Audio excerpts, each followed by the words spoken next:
Country சமையல். இன்னைக்கு நம்ம சேனல்ல என்ன வீடியோ பார்க்க போறோம்னா கேரளா ஸ்டைல்ல மீன் கறி எப்படி செய்யறதாங்க பார்க்க போறோம். வாங்க இது எப்படி செய்யலாம்னு வீடியோல போய் பார்த்துடலாம். அதுக்கு முன்னாடி நம்ம சேனல்ல ஃபர்ஸ்ட் டைம் பார்க்குறவங்க சப்ஸ்கிரைப் பண்ணிக்கோங்க. பக்கத்துல இருக்கிற பெல் ஐகானை கிளிக் பண்ணி ஆல் பட்டனை பிரஸ் பண்ணி வச்சுக்கோங்க. அப்பதான் நாங்க போடுற ஒவ்வொரு வீடியோ உங்களுக்கு நோட்டிஃபிகேஷனா வரும். வாங்க இது எப்படி செய்யலாம் வீடியோல போய் பார்த்துடலாம். கேரளா ஸ்டைல்ல மீன் குழம்பு பண்ணுறதுக்கு ஃபஸ்ட்டு கடாயை அடுப்பில் வச்சு தேங்காய் எண்ணெய் சேர்த்துக்கோங்க.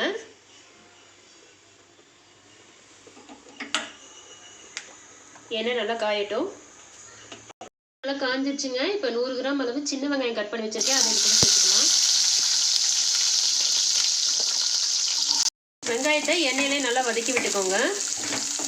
ரொம்ப ஃபுல்லாக வதக்கணும்னு அவசியம் இல்லை, ஒரு பாதியெல்லாம் வதங்கினா போதும். நம்ம அரைச்சி தான் எடுக்க போகிறோம். வெங்காயம் வதங்கிடுச்சுங்க. இப்போ ஒரு மீடியம் சைஸ் தக்காளி கட் பண்ணி வச்சுருக்கேன், அதை கூட சேர்த்துக்கலாம். சேர்த்துட்டு எண்ணெயில நல்லா வதக்கி விட்டுக்கோங்க.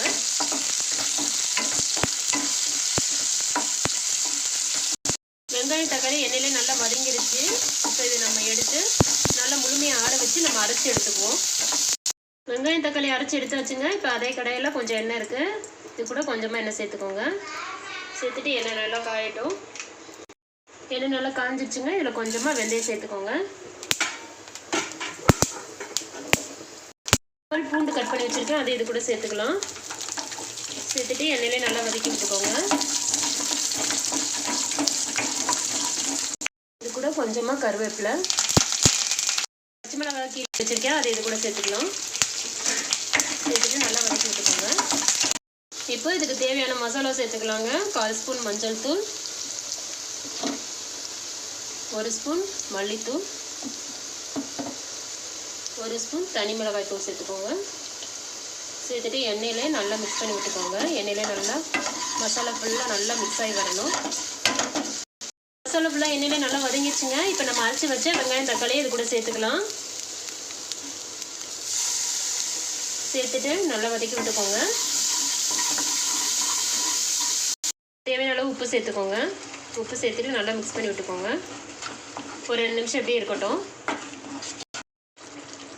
இப்போ நம்ம புளியை கரைச்சி வச்சுருக்கோங்க, அதை இது கூட சேர்த்துக்கலாம். உப்பு காரம் புளியெல்லாம் உங்கள் டேஸ்ட்டுக்கு தகுந்த மாதிரி சேர்த்துக்கோங்க. நான் ஒரு லெமன் சைஸ் அளவு புளியை கரைச்சி சேர்த்து வச்சுருக்கேன். நம்ம ஊற்றின புளி மசாலாவோட மிக்ஸ் ஆகி நல்லா கொதிக்க ஆரம்பிச்சிருச்சுங்க. இப்போ ஒரு ஊற்றின 5 மினிட்ஸ் ஆயிடுச்சு. நல்லா கொதிச்சிக்கிட்டு இருக்கு. இப்போ எனக்கு உப்பு பத்தல, அதனால் கொஞ்சமாக உப்பு சேர்க்குறேன். இந்த ஸ்டேஜில் நீங்கள் உப்பு காரம் புளியெல்லாம் கரெக்டாக இருக்கான்னு பார்த்துக்கோங்க. பத்தலைன்னு சேர்த்துக்கோங்க. இப்போ நான் ஊளி மீன் எடுத்துருக்கேங்க, நல்லா வாஷ் பண்ணி வச்சுருக்கேன், அது இது கூட சேர்த்துக்கலாம்.